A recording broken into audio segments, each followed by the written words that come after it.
music, yeah. There's weird. very loud music. That's weird. No idea what that was. Anyway, I've muted a media source, which that might have been.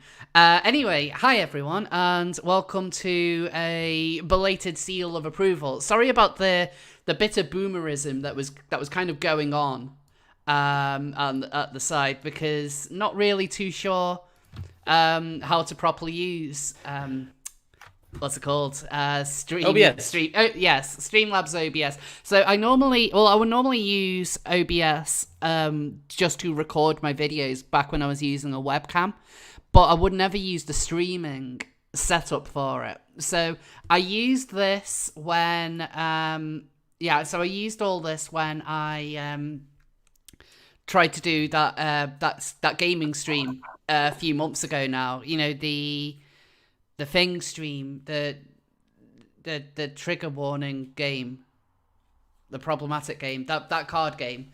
So like that kind of worked.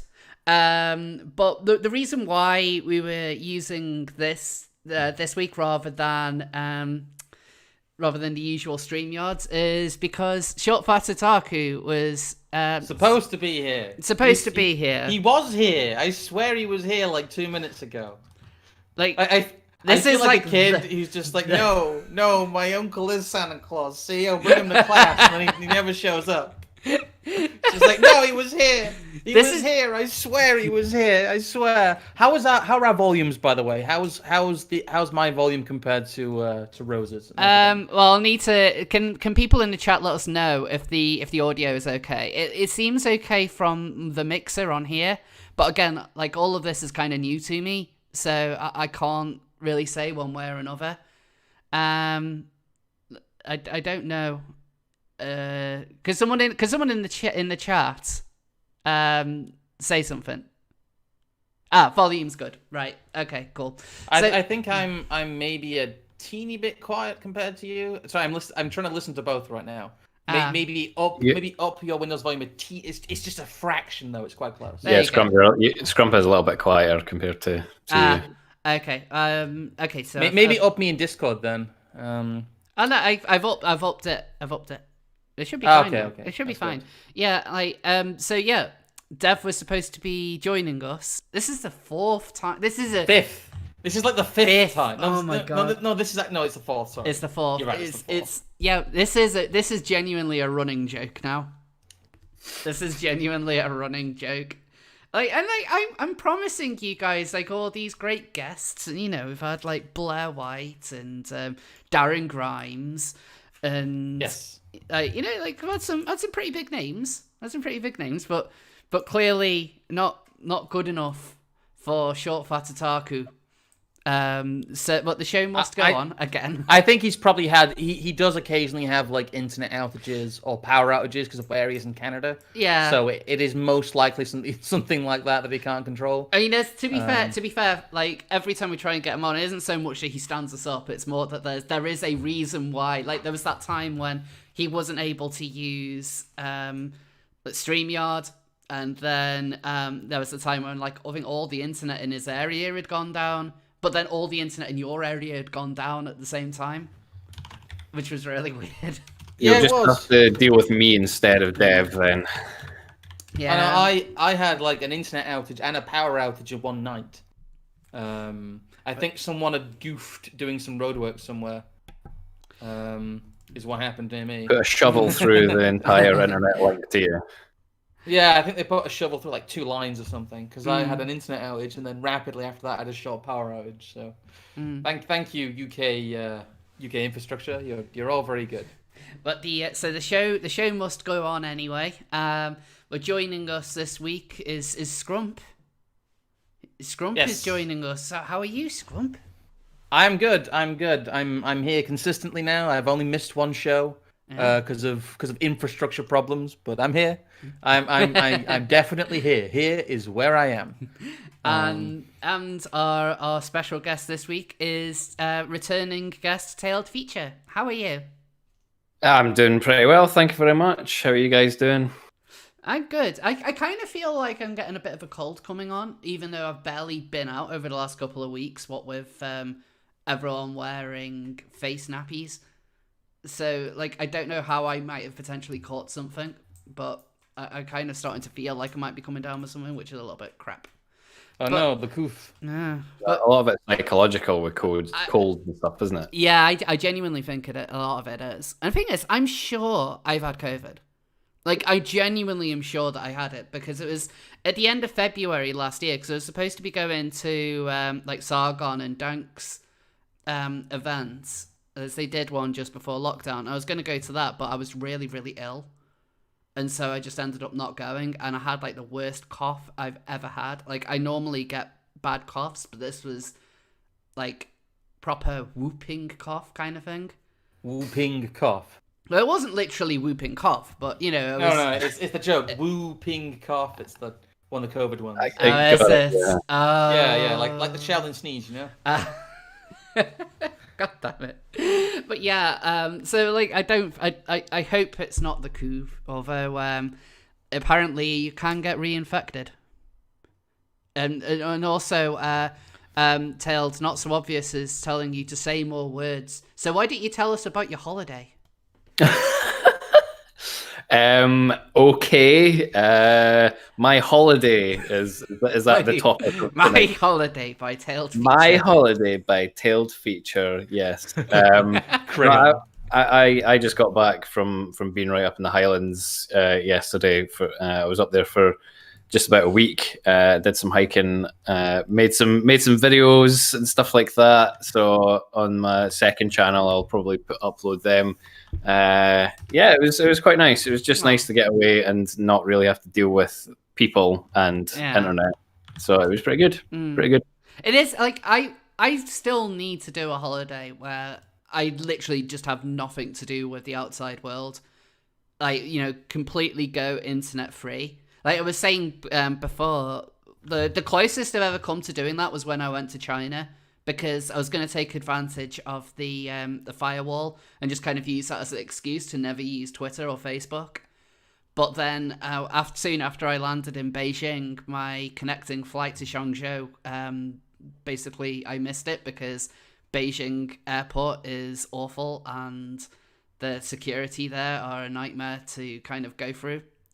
Although having said that, one guy did let me completely go into some sort of like off-limits area, but I think that was because it was Western privilege, which is even weirder when you consider how like anti-Western China is. But anyway, so long story short, I ended up in a really shit hotel, and so I was like, I'm sick of this. I'm actually using the internet. But enough about internet. Because we're watching this on the internet. There we go. Have a thing. It's time. It's time once again for probably, you know, the thing everyone's been waiting for all week, because there's been a lot going on. There has been a lot going on, good lord. And there they are.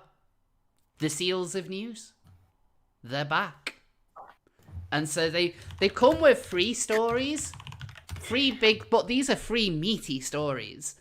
You know, like these are prime stories. And so Dev has not abandoned us. Is he coming? He's coming. Oh my god.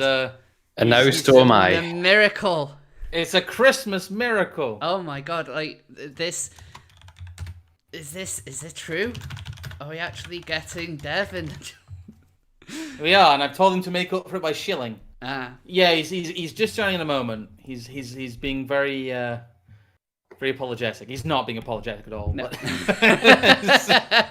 Which is strange for a Canadian. I know, he's the least apologetic Canadian I know, eh? But we have the seals. We have the we seals do have of the news. seals. I will say I actually did try redoing the autumn seals of news, but every time I tried it, they turned out worse. I actually think this is the best I can do. So that's the autumn seals of news, and I'm afraid they're going to be staying like that until I have some sort of artistic inspiration. Well, until we get the Christmas seals of news. I couldn't tell if you're saying the autumn or the awesome seals of news. They're both. They're the awesome autumn seals of news. Now, I think when we get closer to Halloween, I'm going to make the spooky seals of news. Yes. Oh, okay. Well, we're quite close to Halloween, so we need the spooky seals of news next week. I will make those for next need week, them. and I will make the spooky seals of news. Yes. I mean, but they can't be too frightening because they're just harmless seals. No, I said okay, spoopy, not spooky. Then there we go. There's a difference. They're not going to be holding axes and like dripping with blood. No, or anything it's not going to be like Clan Have Hood. you guys played Phantasmophobia or whatever it's called? The VR ghost like hunting game? I've heard of it, but I've never played it. I've not played it either, but a friend of mine was telling me about it. It actually sounds really good. So I'm hoping to play that round about Halloween. And I still need to get a Halloween film list, like decent horror films. A list of decent horror films. Like my friend Chloe is like, she runs a YouTube channel dedicated to horror films, and I really do need to ask her like, what exactly to watch, because so far my Halloween playlist is just things like Hocus Pocus and Spooky Buddies. Although Spooky Buddies is incredible, so that is it's a brilliant piece of filmmaking. Also on this, let me just kind of like, if you subscribe to the channel or you send in a super chat, it should do something special. And so if anyone wants to send in any super chats, send money blocks, please. No, it's just there'll be something, and people will be like, "Wow, that's amazing! That was totally worth the shilling." So, does anyone want to pick a seal of news? Dev's here. Since Dev, you've just arrived. Oh my God, he's here! I'm afraid there's no screen He's sharing. here. I'll put it. Yeah, make sure you're all running the stream just with the audio off, because we're having to be a bit jank today to accommodate Dev. Yeah. Oh, am I being accommodated? Yes. Because, Absolutely. Well, this thanks. is yeah. So like, I don't usually use Streamlabs, but after. Sorry. What?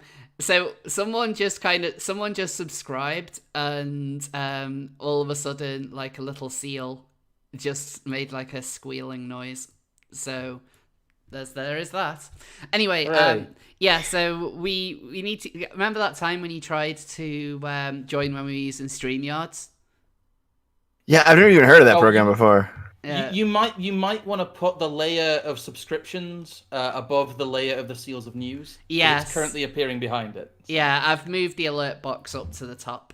Anyway, sorry about being late. Naomi and I were watching Star Trek Discovery Season 3, Episode 1. Why?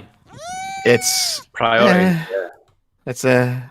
Do you not Well, realize it ran longer than I thought it would. But Yeah, anyway, yeah. it's not great. It's like a double length episode, isn't it? Well, it's they're doing like an Andromeda thing with it this time. It's just in the future and the Federation's gone and we got to rebuild it. It's like, okay, ran out of ideas, eh? Oh god, yeah, it is like the Andromeda thing. There we go. Yeah, we're getting subscribers on stream. We're getting little seals. Thanks, guys. By the way, that is very cool. I can see we just had a super chat from Yiz saying, "Show me this new super chat surprise," but it's not come through onto here yet, so I've no Yeah, we're idea getting what's going on. subscribers. We're getting Getting subscribers, but not super. Oh, there Here, we go. I'll subscribe. Boom. There we go. Aha. There we go. So yeah, I don't know. Like I've actually had some problems with Streamlabs Dev's really loud showing around, donations so you as might well. You might want to Oh, turn sorry. it down in Discord. I can turn myself down. No, it's not you. It's not. You're not loud for me. Okay. Balance, but it just Rose balancing on the audio. Just turn him down in Discord, I'd say. There we go. How about that? Sorry. Is that right? Yep. Do I sound good now? Yeah, we're just adjusting audios on the fly, guys. Here, so Yeah, like Well, do not be disturbed. there is a lot of boomerism going on in this stream. Like, I mean, And it's this not is coming like from this me is for the, a change. We are having the full SFO experience here. Yes. Boomerism, Absolute lateness, it's, jank, absolute glorious. jankiest stream I've ever done. Like, honestly, I wouldn't mind using this like more in the future, but I've got to get good at it. Like, because I want to start doing stuff on Twitch. Like just kind of stream games with people in the Discord. But like at the moment, I'm terrible at this. But anyway, a lot of people are saying they like the subscription noise though, so that's a win. Yes. Dev, just say something again. We need to balance your audios. What's Say a up? thing. There we go. Wait. Hey, Scrump. What? Scrump. No, Would you like to get this channel demonetized as well? no, we already referenced that last week anyway. I'm still surprised this channel hasn't been demonetized thanks to Scrump. I do have a bad habit of accidentally dropping the gamer words. Yes. But yes, Dev, do you want to pick a seal of news? Yes. Oh, I had to look at the seals and pick one. I guess is that how it works? Yes. Yeah. There is the Biden seal, the lockdown seal, and the preference seal. We've only got 3 main topics this week because they are so meaty. They are big meaty topics. Yes. You know, like big meaty, like a big meaty seal. Like to these seals, these topics are basically tuna. So, Well, do you want to talk about preference? I guess we can start Okay. there. yeah, We'll start off with preference, yeah. So preference. So why do you think that there is a story on preference? Well, surely it's because of the redefinition of sexual preference, right? Yeah. Yes. That's it. So yeah. So let me just again. I'm just going over a bit of boomerism here. Just want to make sure that I get like this is just how janky these transitions are. So you just take off the seals of news, and they just bring up that. So yeah. So for people who might not really know, Amy Coney Barrett, when she was doing the like the hearings before taking her on, she described she was asked about discrimination. She didn't she just said, "I have never discriminated against anyone for their sexual preference." So this has caused the it was entirely predictable. Like, first of all, everything which happens about this is 100% predictable, but they want to pin anything they can on Amy as being offensive. You know, they did it with her religion, they did it with her kids, because she's adopted 2 black children, and so now they've got their gay card. So they've already had like the race and the religion. I'm gonna have to turn that down. But yeah, so they've already done the race, they've already done religion, and so now they've got the gay card, and so now her saying something is a sexual preference is considered to be homophobic, and this is despite a lot of outlets, a lot of gay outlets in recent weeks even have used the phrase preference. A lot of them have.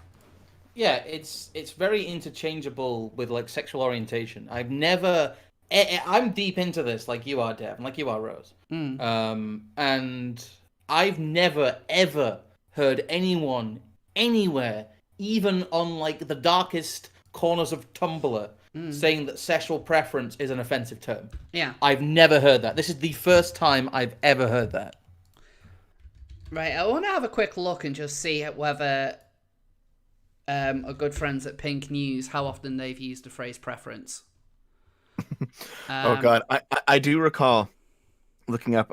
Like, you guys remember who Leanna Kay is from the Gamergate days? Yes, I do remember the Leanna case. Yes, she did a big thing about how sexual preference is obviously a bigoted term, and yet people went through her Twitter feed, her past tweets, and she's used it pretty commonly.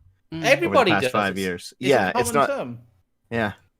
Well, that's the thing, though. I mean, they redefine words so regularly, no one can actually keep up. I mean, I know obviously this has been done for political gain, but you know, there's plenty of people that have come out and said that some word is problematic or something that wasn't problematic even a year ago. Yeah, you know, it's just a constant renewing of language.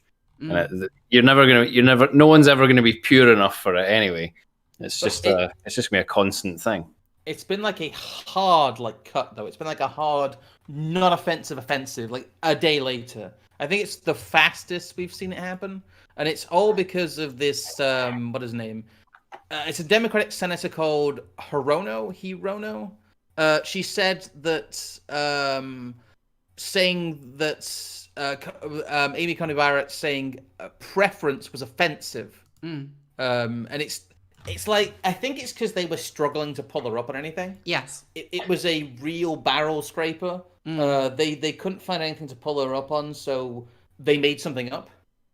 And the thing is, it's gone from the imagination of a Democratic senator to the check marks on Twitter to the journalists in all the outlets, to the dictionary within a day. Yes. Within a day, we have seen the definition of a term redefined. I people overuse the whole 1984 thing, but this is quite literally like the plot of 1984. Yeah, it's the changing agenda of the ruling party would be used on the fly to change the meaning of words. Well, yeah, Oceania has never been at war. Oceania has always been at war with East Asia, I should say. It's literally just like that. And all of a sudden, we're getting these really protectionist narratives about, saying that something is a preference is like saying it's a choice. Like, well, no. If you prefer something, you just prefer it. You don't choose to prefer something. And like in the defense of the people who now claim it as a derogatory phrase, these are it hasn't even been that long since having some sort of genital preference was considered to be transphobic. So, like, for example, if you preferred penis and you're a lesbian, then that preference is considered transphobic because you're excluding... lesbians who prefer penises? No, I meant if you're a lesbian and you don't like penises. Sorry. And if you're a straight person who doesn't date trans people, you're transphobic. Basically, yeah. When I've seen them use the phrase that preferences as being bigoted, that's the only real way in which I've seen it used in public, simply about whether or not people want to sleep with trans people. It's only now it applies to everything. Yeah, it's only now that it's just going to apply to everything. It's like, wait, this word is offensive. Always has been. Well, there's two angles here, right? Like the first angle is that they actually have decided that the concept of preference itself is some form of bigotry, which is ridiculous. And I think the second, and probably the one that's actually true, is that they just needed something to throw at her, and they chose this randomly. Yes. They don't actually have any strong opinion on the idea of what a preference is. They just had to throw something at her just because they had to block it somehow. Yeah. I think it was GLAAD was one of the first people to come out with this. They said the correct term is sexual orientation. Sexual preference is a term often used by anti-LGBTQ activists to imply that sexual orientation is a choice. Yes. Again, I've never heard anything. I've done searches on Twitter. I've done searches on Google. There's not chatter from the check marks about sexual preference, the term being offensive until a day ago. Yeah. Usually it's like a niche Tumblr theory that gets brought into the mainstream by someone. But this wasn't even a niche Tumblr theory beforehand. This is like whole cloth, complete. Yes. Yeah, and it's you don't even have that kind of like warming up phase to be like, oh, by the way, this term is a little bit problematic before you get the full on, oh my god, she's so homophobic because she used it. There was none of that. They went from 0 to 100. And like that in itself is quite interesting and the amount of people who will just willingly toe the line with this now, simply because ACB used sexual preference. Simply for that reason, that is now going to that's kind of locked in now as a homophobic slur. I mean, that's it's the never going to change. It's the same principle of people saying people of color versus colored people. Yes, it's the same principle, but dialed up to 11 in terms of how quickly it became an issue or an alleged issue. It's just a non-controversy, really, that's just been blown out of proportion. It reminds me a lot of the whole change. Like, I think it was maybe 3 or 4 years ago where it became socially unacceptable to say transsexual. You couldn't say that anymore. Yes. It's like, excuse me, transsexual is a transphobic term. You have to say transgender. But before that point, they'd be used interchangeably. And that almost seemed to happen overnight as well. Yeah, it was. That was more gradual. That's a gradual takeover from within the community. The reason why that, like, the argument from within the community as to why that became transphobic to say transsexual is because you would get a lot of like red top newspapers who would use phrase like transsexual, and it would be, especially in like the early to mid 2000s, whenever they would do stories on trans people, it would either be a absolutely stunning trans woman, and the story is like, I can't believe she used to be a man, or it would just be like an absolute cave troll. Like I remember being in hospital in Swansea years ago when I was in uni, and I looked at a newspaper, I think it was The Sun, and the headline was Trannysaurus, and it was about that. And so it was about a trucker. Trannysaurus, god damn it. Yeah, it was about a trucker who became a trans woman, and like she didn't look like she didn't really pass, but like I think it was like in it was an interview that they did with her. First of all, it was literally just, oh, this trucker is now a woman. And it's like that's not really a story in and of itself. And like it's got a big picture of her like grinning for the camera. So like this, so like she'd like spoke with The Sun about all of this, and like it was literally just, oh god damn it, that seal like actually is quite distracting. But yeah, so what was I saying? The seal interrupted my train of thought. You're talking about Trannysaurus. The Trannysaurus, yes. But yeah, the story of the Trannysaurus was literally that she used to be a trucker. Like that was it. But they were the kind of stories that would have the word like transsexual applied to it. And so that was kind of the thing which activists ran with, and they said, oh, these articles use this word, so it's a bit of a dog whistle. Again, like, interesting thing about dog whistles is that the left seems to be the only ones to hear them. And if we really lived in this transphobic, homophobic society, why would we need to dog whistle in the first place? Well, yeah. Well, as a thing, if you're going to be overt with it, you get banned from every single platform. Like, we already live in a society that is intolerant of overt, quote unquote, even jokes about racism. So I don't understand. Like that's why the whole dog whistle microaggression thing exists. It's because we live in a non-racist society, and they have to invent something that's it's like the whole OK symbol. Yes. Again, though, this. I think they've backfired with this, though. I think going forward, there's going to be some hilarious gaffes of lefties saying sexual preference, because it's so ingrained in their vernacular and so ingrained in everyone's vernacular, and they're going to start self-flagellating for it. It's a language game that's going to start turning on itself again. We see that a lot with the purity spiraling, and this is again been a big red pill for a lot of people watching it. They're like, this is ridiculous. I think it's finally reached the ridiculousness point for a lot of like normies who weren't paying attention. So I think in the end, really, it's kind of a win, honestly, them doing this. The fact that Merriam-Webster is changing things is nothing new. They did it with their definition of racism recently. They're overtly being a woke dictionary and trying to erase the past. But I don't think they'll succeed. I think it's just going to show as a glaring point to people how terrible things have got. Yeah. I mean, that's why people kind of jumped out at this, because it's only changed, like, in the last 24 hours. And so, like, that kind of watching it in real time, I think, is going to have switched on a lot of people as to how, even like the tamest phrase can just flip. And there's I do think there's going to be more instances like this until people actually wake up and see what is actually happening. And it is a policing of language and allowing one side to set exactly what vocabulary we can use.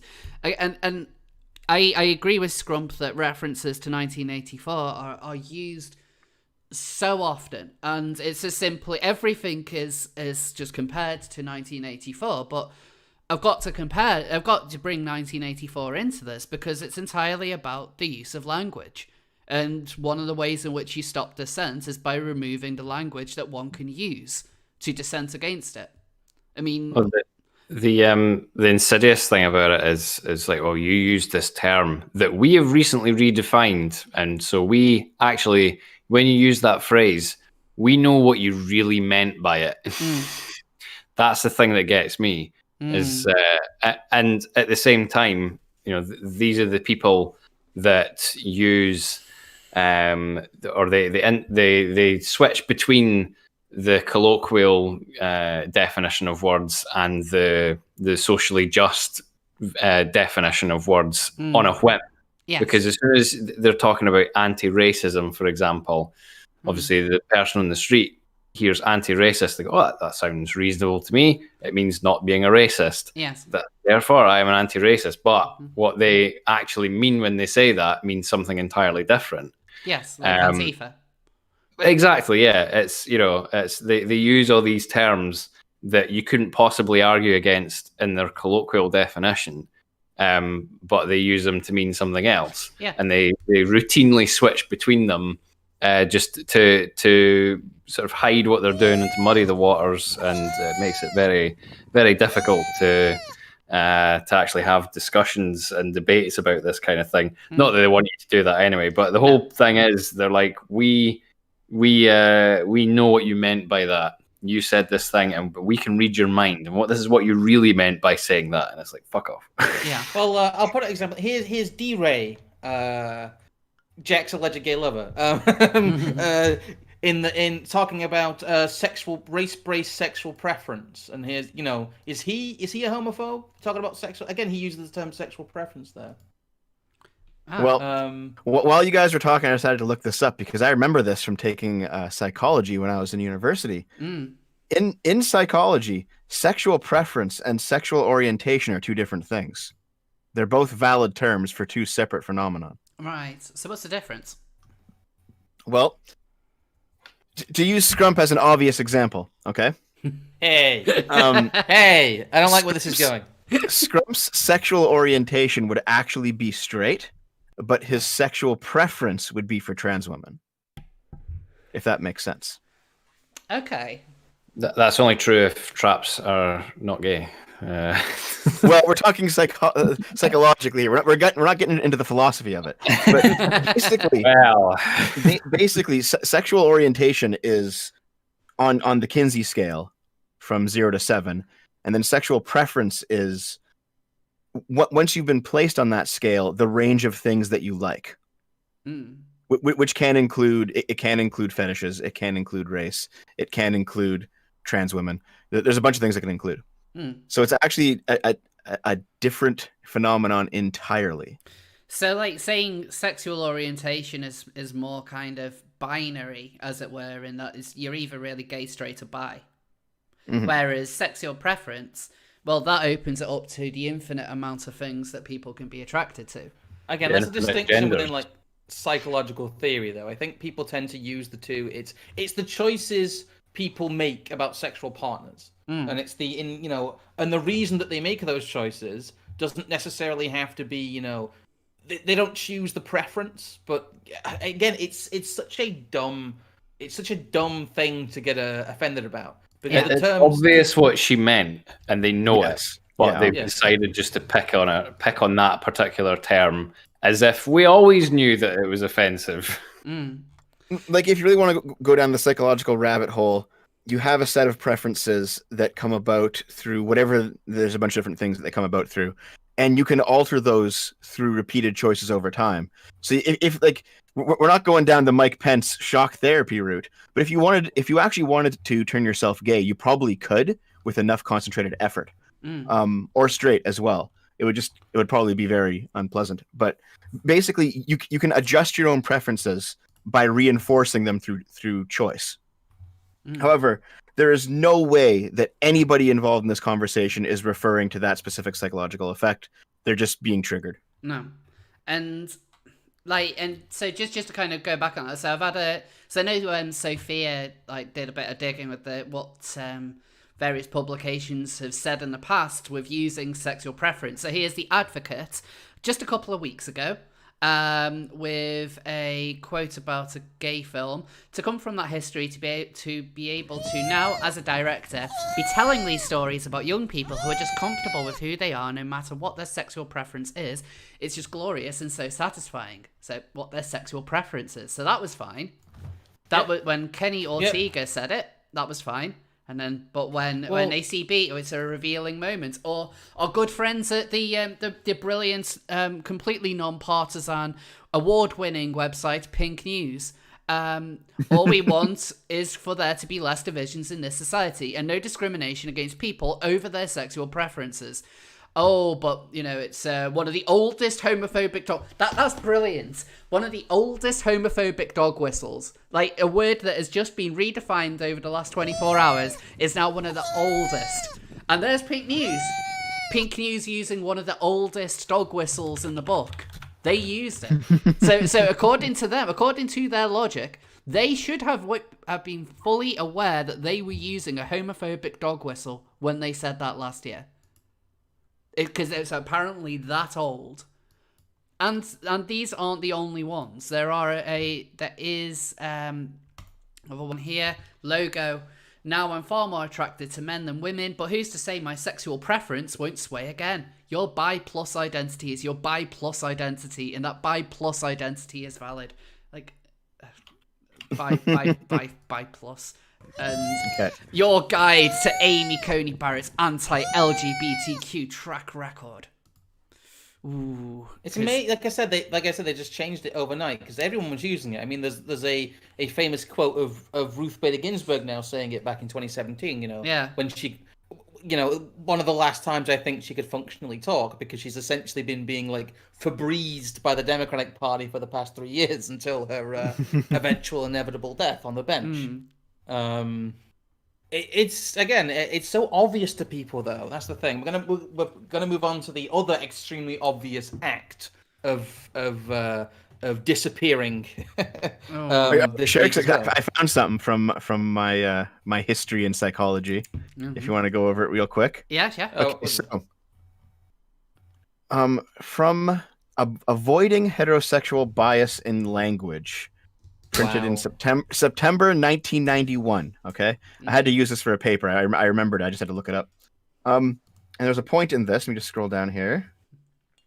Okay, the term sexual orientation is preferred to sexual preference for psychological writing and refers to sexual and affectional relationships of lesbian, gay, bisexual, and heterosexual people. The word preference suggests a degree of voluntary choice that is not necessarily reported by lesbians and gay men, and that has not been demonstrated in psychological research. So, if this has been bigoted since 1991, and we're only hearing about it now for political reasons, and all of these people have been using this bigoted term that's been bigoted for 30 fucking years, maybe there's nothing to the story.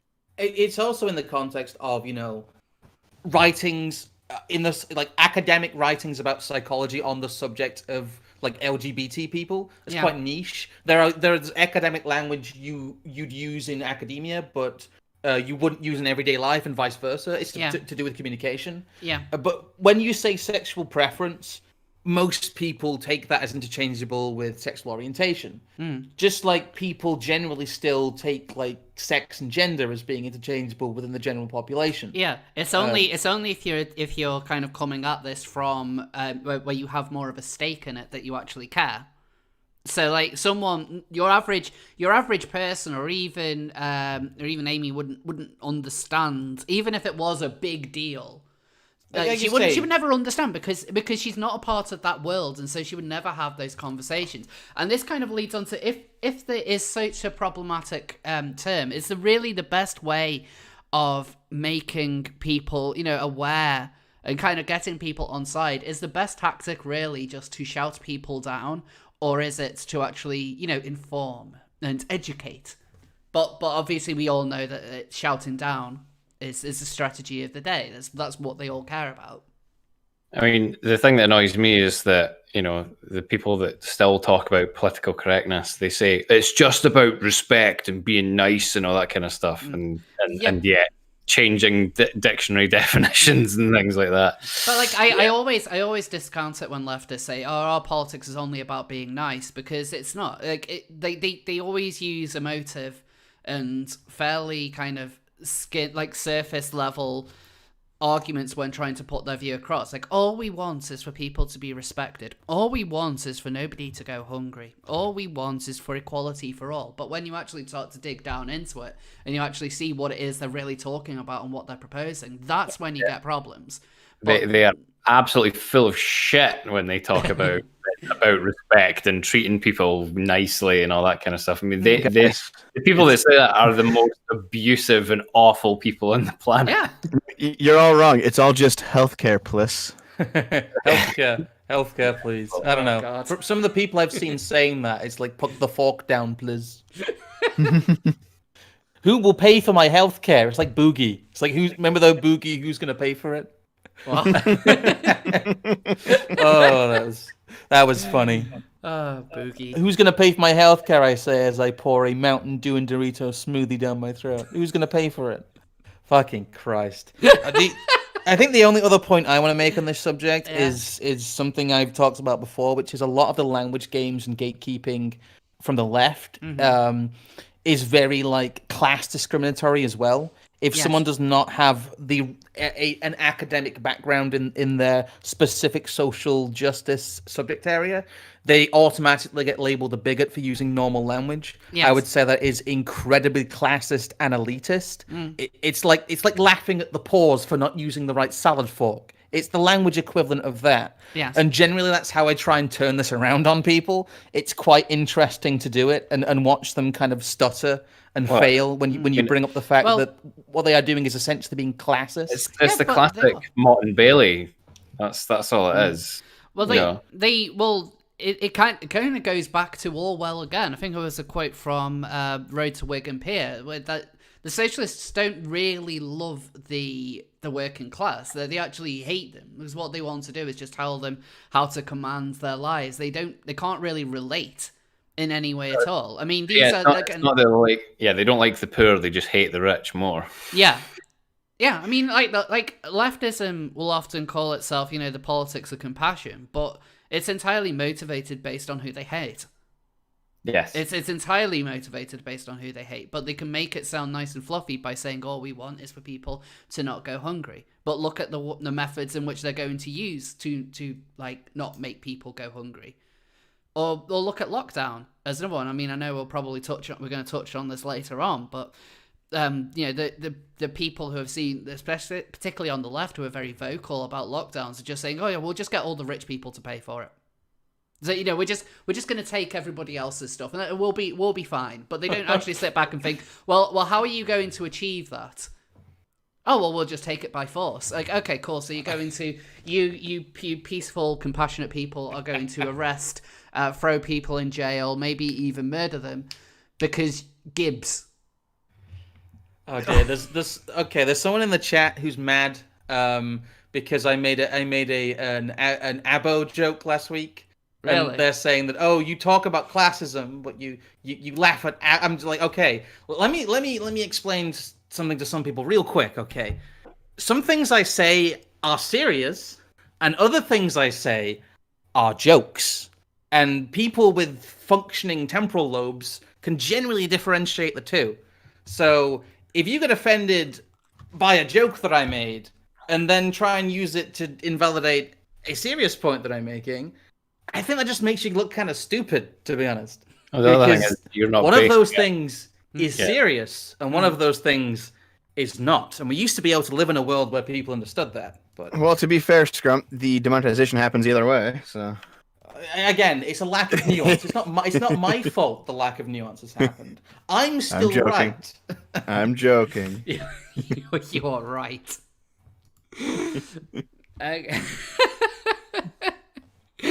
I don't want to get demonetized, but I ended up looking at some of the things you were referring to last week, and it was it was wow. The don't sleep in the road stuff. The don't sleep in the road stuff and the don't sniff petrol stuff. Well, I was referring specifically to the don't sniff petrol song. It's the Australian equivalent of take the poo to the loo. Oh dear. Anyway, we are getting a bit off track here again. Yeah. We're not going down that rabbit hole. No. I want to stay monetized, Scruff. I want to stay I'm sorry. monetized. I'm sorry I take people down these hilarious yet offensive rabbit holes. So we've talked about the preferences. Whilst we're kind of sticking on America, let's say we talk about Biden if we're allowed. If we're allowed. Like I don't, because I'm going to be completely honest here. I genuinely don't even know if simply talking about this is going to get this stream taken down. I think we can talk about it. Sorry, I think we can talk about it in general terms. I don't think it'd be a good idea to show the story or the emails, or the image of Hunter Biden sleeping with a crack pipe. Yeah. Can we show It's a pretty cool image, though. What about memes based on that? Are they all right? I don't know. This is the thing, because I wanted to show the actual story itself, but yeah, I don't think that we will be able to do that, and I Describe can't show... the pictures in very great detail. Well, I will do. Okay, imagine a young, shabby-looking Jordan Peterson encased in white sheets, asleep with a crack pipe hanging out of his mouth. That's basically all you have to imagine. So, So I actually tweeted a picture of this. I actually tweeted a picture of it not long ago. Guess how long it took for Twitter to take it down? Instantly? Is it like 10 algorithmically? minutes? Pretty much 2 seconds. Wow. So they're just taking the pictures and they have it like in the algorithm, and if it appears, if it matches, they just axe it. Yeah. So I saw a few people talk about, I've been banned for sharing this picture, and so I thought I'm gonna give the, because all it was saying was like, your accounts have been locked, and so I thought, like, I'm not gonna be like, I hopefully won't be properly suspended, but let's just see what happens. And so I tweeted a picture of it, just simply saying, like, Twitter is locking people's accounts for sharing a photo of Biden's son with a crack pipe. Let's see how long it takes. And then I got that message, like, pretty much instantly. Like, just the level of kind of lockdown that they've gone on this is, like, again, when you were looking at the redefining of preference as it being a slur over the last 24 hours, like, we're now seeing them, we're now seeing social media play damage control for Joe Biden. That's entirely what all of this is.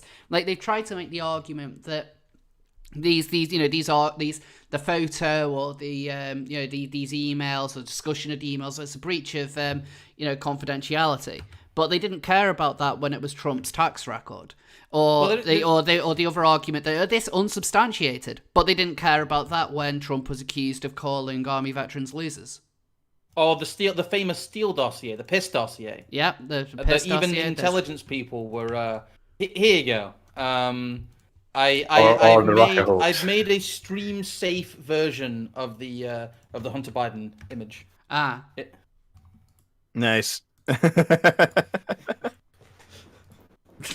There you go. Oh God. Here you go. There's a nice stream safe version of the image for you. Like, it's really scary. It's really scary how they've completely, like, it's genuinely at a point where something is in the news and I don't know whether simply talking about it is going to get this taken down. Like, I mean, we've seen this, like, crawl all across the year, especially when it comes to COVID. But now it's jumped from, we've got to make sure that we're not spreading misinformation about a deadly virus, to we got to make sure we're not spreading anything about the next president of the United States. I can briefly go through in general terms what the story is, though. Oh, yeah. Hunter Biden stands accused of many misdeeds in relation to a company in the Ukraine called Burisma. The latest revelation is meant to show, or it claims to show, that Hunter Biden used his position to introduce one of the Burisma executives to his father. And there is also accusations that a Burisma executive was brought into a conference call on the instruction of Joe Biden, a conference call that involved President Obama. So he was essentially brought into like a presidential briefing call at the behest of Hunter Biden via Joe Biden. Those are the allegations, and they are backed up by the fact that this was taken from a laptop that was allegedly left at a Delaware repair shop and never recovered. And they backed this all up with personal pictures of Hunter and Joe Biden, some of which show him kind of just taking pictures of himself in bed. They're just like headshots. There's nothing, revealing anything like that. And that's kind of how they resubstantiate this. The accusation from the left is that this is all fake. But that can't be true because some of this has been backed up and corroborated. So the second accusation is this is fake information mixed in with real information. But again, the Biden camp has come out and denied that he did this in an official capacity. But that's really just word games. He could have also done it in an unofficial capacity. I know there's been some talk. Glenn Greenwald of The Intercept, I think, had a very, very good take. I'll try and get that up for you. But the writers over at The Intercept can be a bit schizophrenic with when they decide that they want to enforce their morals or not. But this time, I think everyone involved has realized that the censorship that's taken place, which I think we'll probably move on to after this, once I stop waffling, is a really, really bad thing. So while you guys talk about the actual fallout from this, I'll try and find those links. Yeah.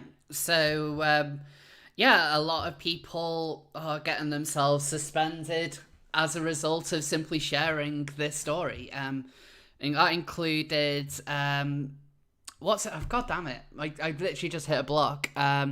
The press secretary? Have I got the that White right? House press secretary. Yes. Was it named Kaylin or something? Yeah. Yeah.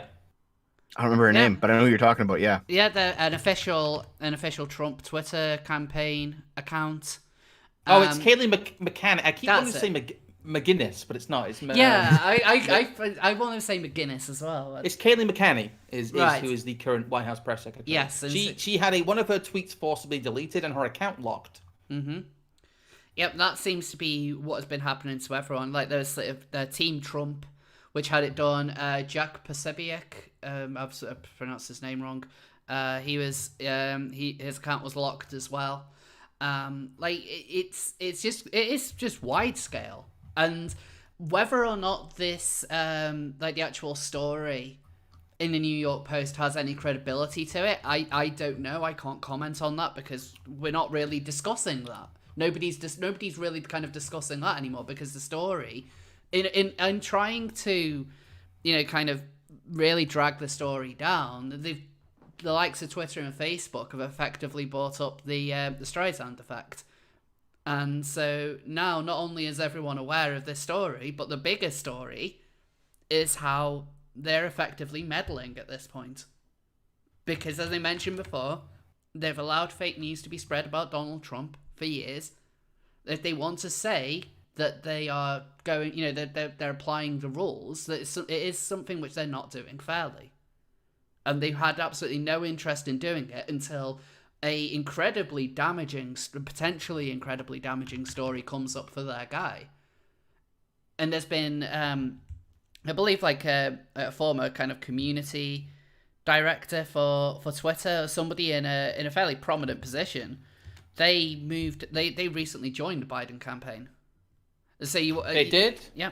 They did, yes. And there's also an image going around of one of the people in charge of kind of Facebook enforcement, one of the VPs of Facebook, who is a former, I think, again, another former part of the Democratic Party campaign. Yes. He recently came out and said that although they hadn't even fact checked it yet, that they were just suppressing the story. They're just for fun, I guess. Yeah. Twitter went one step further. I'm sure you can probably get the tweets up from Twitter's own timeline. I'm actually having trouble loading Twitter right now for some reason. I'm not sure why. Come back to Twitter, Scrump. Come back. I've told people that if Trump wins the 2020 election, I will come back to Twitter. So I even put out the word for you. I've also been told. Yes, thank you. Thank you for that. I've also been told that could be construed as attempting to meddle in a federal election, and may actually be a crime. But but I'm not sure how true that is. Sorry, what were you saying there, Tail Feature? I didn't say anything. All right, sorry. Well, it can't be as bad as that woman back in 2016 who was offering blowjobs for votes for Hillary. That didn't work out, did it? Nope.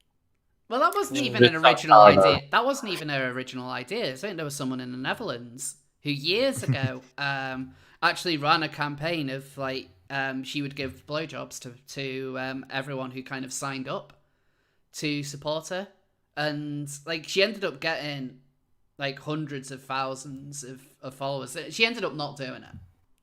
Well, hundreds of thousands. What a surprise! What a surprise! Obviously, just didn't suck hard enough. That's. So yeah, so let's see what Twitter's official response to this was. Let's see if it's actually kind of brought up here. It's just a lot of people. Yeah, Twitter allows Chinese Iranian state media while censoring Biden's story. Yep, that's true. They do that. Well, if you look on, I linked a tweet from Glenn Greenwald, who is kind of one of the founders of a website called The Intercept, who, like I said, tends to sometimes do good work. I don't know. It's like I said, they're a bit back and forth because they do still have the whole Democrat bias, I think, themselves. But they're at least self-aware enough to know that this is an extremely bad idea. Yeah. I think the best thing said by Glenn Greenwald was, once you convince yourself you're fighting literally Hitler, as many, if not most, DC Democratic operatives, including the media, believe, then anything becomes not just justifiable, but mandatory, including censorship. And they're still going to think that way if they win.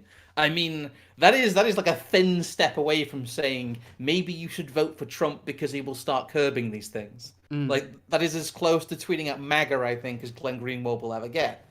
But the point is, the Democrats are lockstep with this. The media is cheering it on. The so-called journalists are cheering it on.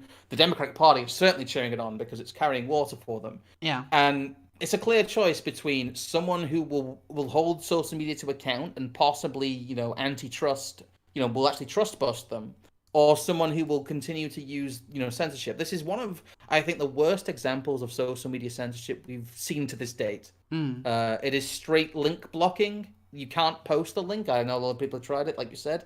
And if you do click on the link that's already been posted, you get a dangerous page warning, like you've clicked on malware. Yeah. It's trying to convince people that the page is unsafe. Yes, and that's this again. This isn't the first time I've seen Twitter do this. They did it a number of months ago for a story involving the Uyghur Muslims in China. It was a report on the treatment of some of the people in the camps, and they wouldn't allow that link to be shared either because that was deemed harmful. So they have done it in the past.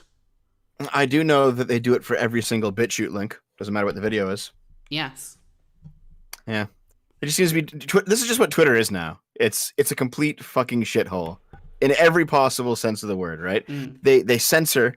The worst people are allowed to be their worst selves on Twitter, while good people generally get banned for literally nothing. It's completely politically the opposite of neutral in every possible way. And they'll tell you to your face that none of it's actually happening. Like, of the social media platforms, they are, I think, the worst by far. Yeah. I think it's also because so many people have access to everything which is going on in it. At least in Facebook, it's a lot more personally curated, or at least my one is, because it's simply just people who I know in real life. Like, whereas Twitter, like, I have a much larger follower base. I probably interact with a lot more people who I don't personally know in there. So it's a lot more public. And I think that kind of makes it worse when they act in this way. I will say that Twitter's fun, but it's there's nothing like good there. It's just like fun time wasting ramped up to 11. It's a bit masochistic. Yeah. You gotta ride the tiger. I will say though that like Whenever my Twitter shit posts bleed over into my real life stuff, it's always surreal, you know. Just because Twitter is strange. It was always weird when every 3 months or so something I did would end up in a media outlet in some capacity. That was always funny. How many times did that happen to you? Oh, 6 or 7, maybe. Bloody hell. At least 5 within like mainstream media, like UK newspapers, Newsweek, and stuff like that. One of the ones that actually went furthest was not the infamous Callas incident, but the Donald Trump CNN 9/11 meme that I made that ended up. Oh yeah, newspapers, because some like White House reporter stole the meme and reposted it, and then it was everywhere for a while. I remember during the UK election, I did a variant with Jeremy Corbyn. Yes. Yeah, that was fun. Oh dear. Yeah, you're right. This is the new reality. There's been a lot of talk with Section 230 and maybe FTC investigations with this, because this is the most extreme violation again of the platform neutrality we've seen. Because again, Section 230 it's not a blanket immunity, it's more of a defense, but it hasn't been used like that. I think the law might not even have to change it. The interpretation of the law might just be altered, or the egregious acts of platforms like Facebook and Twitter might have gone so far that they have essentially exempted themselves. I've seen some interesting chatter about the law maybe not even needed to change at this point, because if you can prove that a website has a terms of service but does not enforce it equally, then they are quite obviously a publisher and a curator and not a platform, no matter how restrictive their terms of service might be.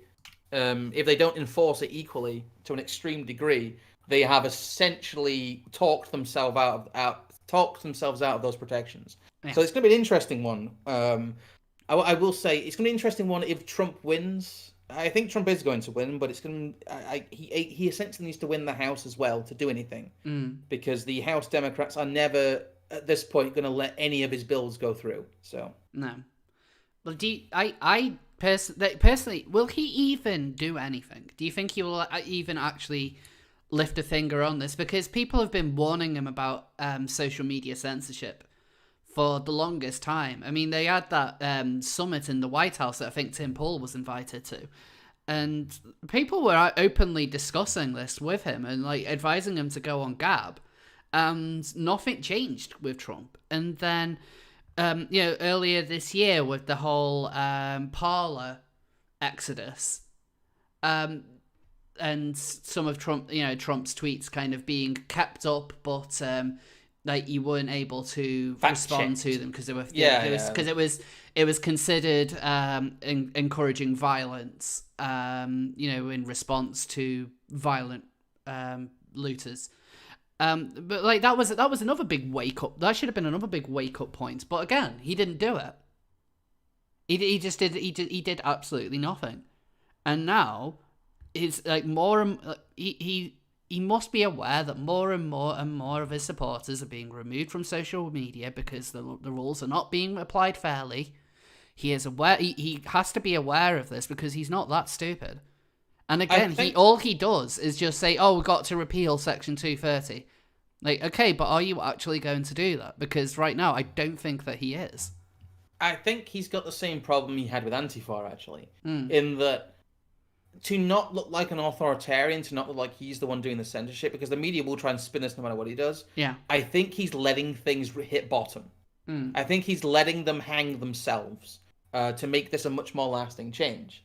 And a lot of people say, why doesn't Trump just take action? But he's in a bit of a tight spot because no matter what action he takes will be spun. I think he has to essentially let people see it and have the cry be so loud from the general populace that no matter how the media spins it, they'll still be behind him. I think a lot of people said the same thing during like Portland riots and Seattle. And it's just like, no, if he actually did send in heavier federal forces, I think it would have gone badly for him. And I think if he did try and curtail social media before this election, it would have probably gone badly for him. I don't think people realize the political reality that the Republicans and Trump are faced with. They are in power in terms of governance, but all the institutions and media are against them. That's literally all they have. And the Democrats are desperate to get the government because then they hold the entire castle and can essentially set up a one-party state. Yeah, I don't know about that, Scrump. I actually don't agree. I think, honestly, and I don't think anyone here is going to agree with me. I don't think any of the viewers are going to agree with me. But I think it's just not important enough. I think he's doing other things right now that are way more important than dealing with internet stuff. Simple as that. That's probably true as well. There has been so many existential threats to the Trump administration at this point that it's hard to know what they're prioritizing because there's just so much to get done. Like, we haven't even got the wall yet. No. The wall is still not here. I keep on forgetting about the wall. Well, isn't it like half built at this point? Like, it's getting there. It's mostly a fence, though, really, isn't it? Yeah, it's more of a fence, but... Build the fence. Yeah, it doesn't have the same gravitas, does it? Yeah, but like, I've seen pictures of it, and it's it's bars that are so high, and you can't just get through it. You can't just walk across anymore, right? Like, it's not hard to take down, but it's better than nothing. And it's like, okay, well, that will deter a lot.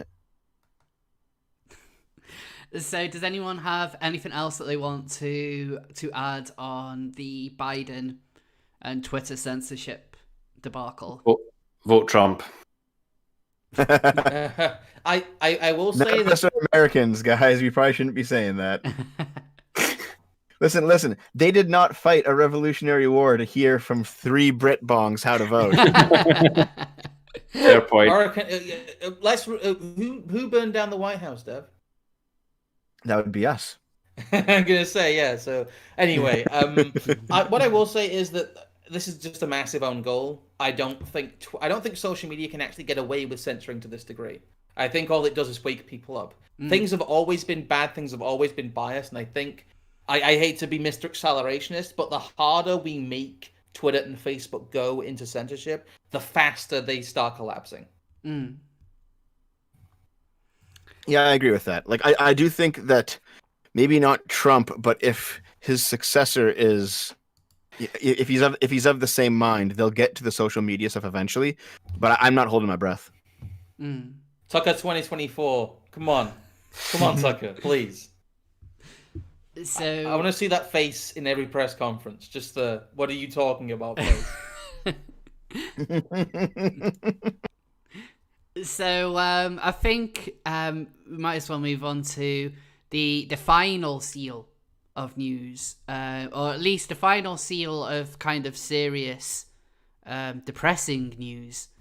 Although this seal does have a really nice pumpkin spice latte to sip on whilst discussing. Speaking of that, I am drinking a pumpkin spice latte. I am jealous.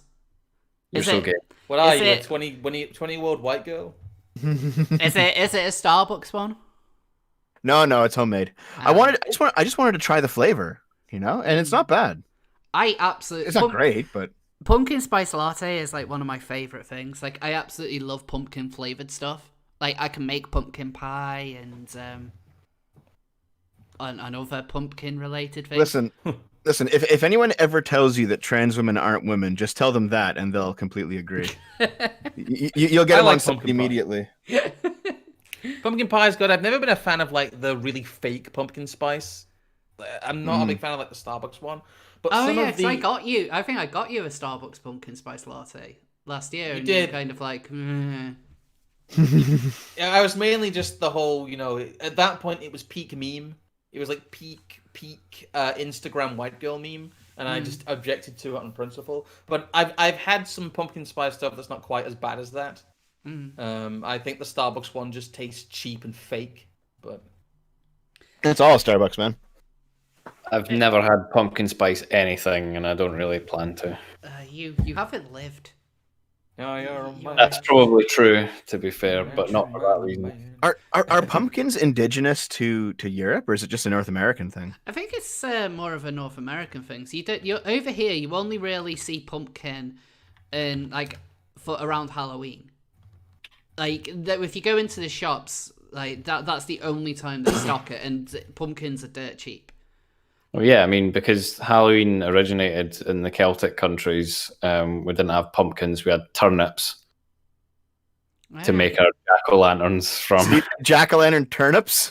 Yep, that's what we had to use before. Well, obviously that was before Halloween was what it is now, anyway. But yeah, we don't have pumpkins naturally here, so we had. Well, you can get pumpkins year round at farmers markets here, except for the winter, obviously. But like, in terms of like around Halloween, they're fucking everywhere for like a month. But they are here year round mostly.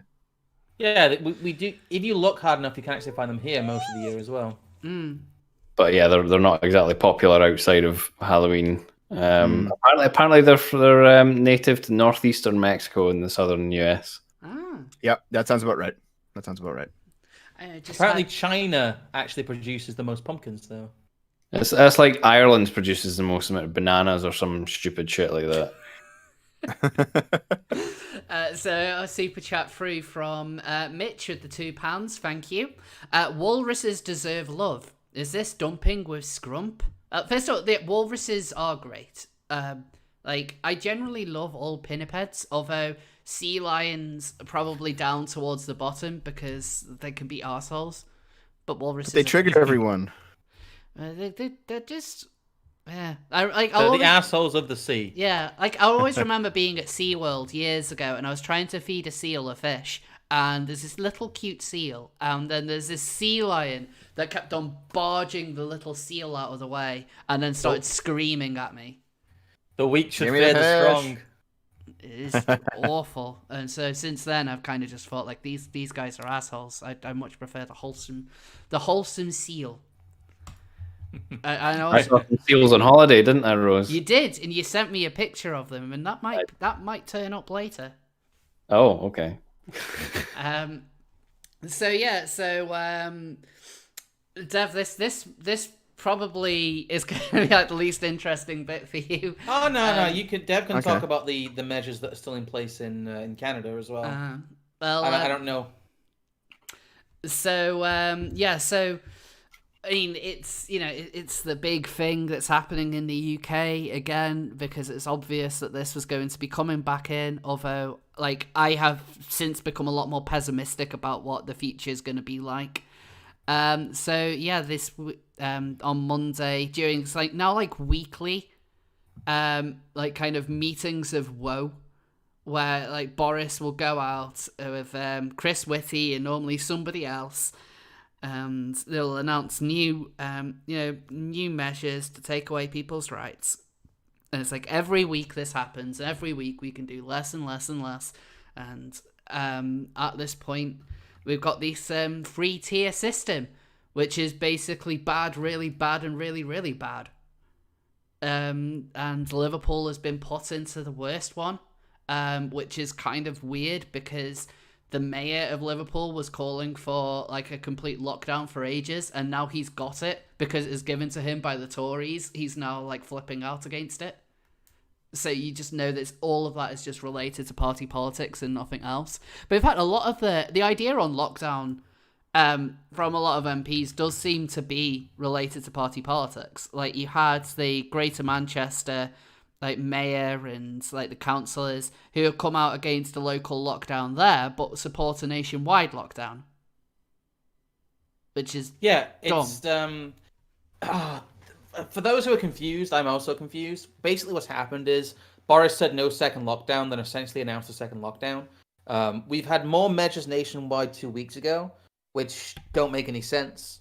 And now we've got this quote-unquote tiered system. The tier 1 is just the extra things that were announced 2 weeks ago.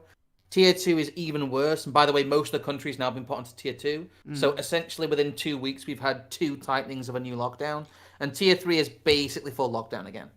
And Liverpool's been put in that, and they're trying to put Greater Manchester in that as well. Yeah. And I think over the next 2 weeks, every week, I think we'll see a new region be put in tier 3.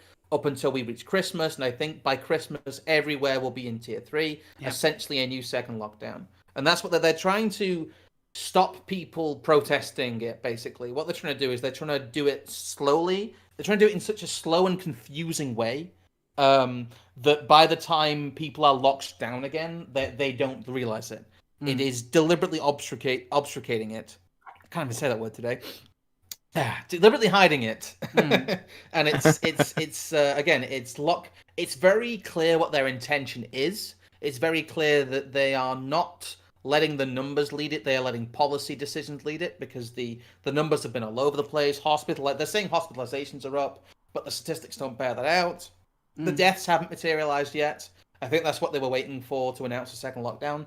But since they haven't done, what they're doing is they're using, once again, the case numbers, and they're using that to justify lockdown 2 electric boogaloo. And that's what this is. I don't let anyone tell you that isn't what this is. And it is, again, very clear that they are looking for excuses to lock people down rather than looking for a way to reopen the economy. Yeah. I don't know what's going on. I don't know what the actual plan is. I don't know if they are lockstep with the whole UN, Agenda 2030 kind of Great Reset stuff. Yeah. Well, a lot of them have been like using. Yeah, well, a lot of these people have been using "Build Back Better."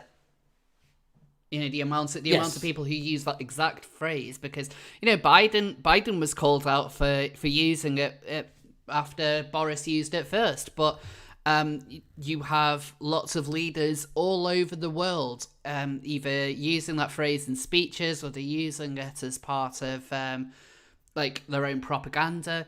It's an incredibly common phrase, and that everyone seems to be saying it, and that's kind of that kind of gets a little bit too into the conspiracy side of things, especially with a lot of discussion. It's not a conspiracy though, because they're extremely open with it. I know. But Biden's well-known. He's a well-known plagiarist, because this isn't his first rodeo running for president. He ran for president at some point. It's like the late 80s, I think it was. Yeah, and he stole a speech almost word for word from Neil Kinnock. So this isn't anything new. Imagine being so desperate you have to steal a speech from Neil Kinnock. Exactly. Does Dev even know who Neil Kinnock is? No fucking clue. He was the Labour leader during the Thatcher era, so in the 80s. He was a complete nobody, basically. Yeah, sounds like it. Wasn't Thatcher mostly successful? I know the left disagrees, but she's known for a reason. She was in power for over 10 years as well, so she did something right. And that means a lot coming from a Scottish person. Well, speaking of Scotland, how are things there? Because I know Nicola Sturgeon's been trying to essentially say that they need more lockdown than the rest of the UK. A lot of the regional governments have been competing to have more lockdown. I know. The SNP, for example, and I suppose Plaid Cymru as well, to an extent, their policy is basically whatever the Tories say, we'll either do it tenfold or we'll do the opposite. So when it comes to the likes of lockdown, it has been, we'll do that tenfold. And the whole 3-tiered system, it was funny because on the news it was saying, Nicola Sturgeon is looking at, a 3-tiered system herself. You just know it's going to be exactly the same thing, but instead of medium high and very high, it's going to be, I don't know, fucked, very fucked, oh shit, we're dead.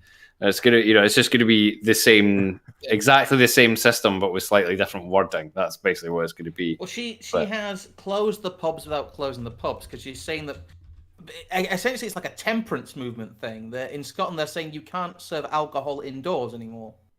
Pretty much, yeah.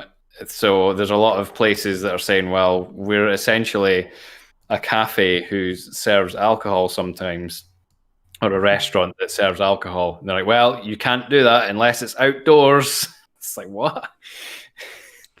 I'm surprised that Scotland, of all places, is doing that. Well, are you guys as drunk as the Russians? Well, pretty much, yeah. So, all this is going to mean is that people are just going to get drunk at home a lot more and have parties at home. So, sorry, just whilst we're kind of talking about the Celtic nations, I just wanted to highlight what the leader of Welsh Labour, Mark Drayford, said regarding new lockdowns that are basically they've banned anyone from England travelling into Wales if they're in a tier 3 area, And this is like one of the most pathetic quotes, like just showing that he has no faith in the Welsh people. When they arrive in the far west of Wales, I'm afraid they will meet a local population that are fearful, that are anxious, and are on the lookout for people who shouldn't be in those areas. Like, he's basically just saying, like, that Welsh are, like, paranoid wimps. Like, there's absolutely no national pride there. You're talking about, like, your own people as being fearful. And it seems fearful of the English. Yeah. Well, well, you should be. They're a bunch of snitching wimps, yeah. It's all of this though seems to be, and I don't think we should lose sight of this. It is very much preparatory for people to just accept authority from on high on a weekly basis. That we are being conditioned to accept the removal of basic rights arbitrarily, without votes of parliament, without acts of parliament, without democratic consultation, on a weekly basis. This is unprecedented. In a peacetime nation, this is unprecedented. It's not happened in the modern era. It's the biggest civil restriction since World War II. And it's happening really without the consent of Parliament and without the consent of the people. It feels like almost like a practice run for how much a government can decree and get away with. Yeah. They are very gleeful in this. And even if there was more of a threat from the virus, even if it was a more deadly virus, I think the methods they've taken and the route they've taken in not allowing parliamentary oversight here in the UK is dangerous. That'd be dangerous during any kind of pandemic. Yeah. And just issuing these rules and passing them essentially into law without any kind of checks and balances is very disturbing. And I don't know why more people can't see how disturbing that is, both in Europe and the US and the rest of the world. That a governor or a prime minister or a senator or anyone can just say, these are the rules now, and then the police will enforce it, is not how democracies work. It is not how democracies have worked for the past 50 years. And I don't understand why people are just blindly accepting this. Like, I just really don't want a second lockdown. Like, I struggled a lot with the first one. Like, I struggled immensely, and it's only kind of since I've been able to pull myself out of the situation I was in, I can actually look back and realize how bad it got. And I think that a lot of the people who really champion lockdown and all these lockdown initiatives, like, they must really, really have no idea what it's like to be someone who's not in a particularly good position and lose their liberty. And I put a lot of my situation down to being in London in a noisy flat where you can't get you have no outdoor space, it's cramped.